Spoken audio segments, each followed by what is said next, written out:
পড়েছি যে আর্টিকেলে দা এবং দি এর ব্যবহার।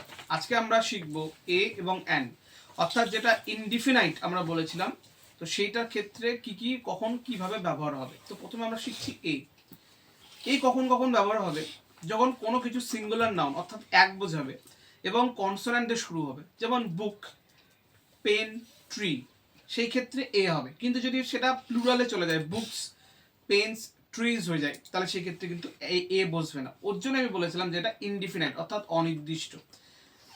তারপরে ধরো যেগুলো উচ্চারণ ইউ, ঠিক আছে, ইউজফুল, ইউনিভার্সিটি, ইউরোপিয়ান, ইউ, ঠিক আছে, এগুলো ভাওয়েল দিয়ে শুরু হলেও এর উচ্চারণ ইউ এর মতো বলে এটা এ হবে। তারপর কোনো কিছু উচ্চারণ যদি ওর মতো থাকে, ওয়াও, যেমন one one rupee, one eyed deer, সেগুলো ক্ষেত্রে কিন্তু এ বসবে। এগুলো কিন্তু কনসোনেন্ট দিয়ে শুরু, ভাওয়েল দিয়ে শুরু হলেও কিন্তু এর আগে এন বসবে, ঠিক আছে। আর অ্যান কোথায় কোথায় বসে, ধরো কোনো কিছু ভাওয়েল দিয়ে শুরু হচ্ছে, সেই ক্ষেত্রে যেমন আর্ম, অ্যাস, অ্যান্ড, এগুলোর ক্ষেত্রে কিন্তু অ্যান বসে। অরেঞ্জ, এগুলোর ক্ষেত্রে।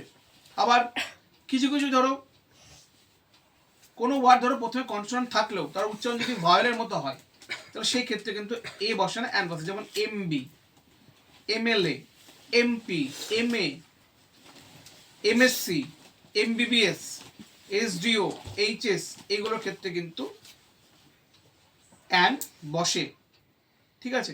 তো এইগুলো হচ্ছে ম্যাটার।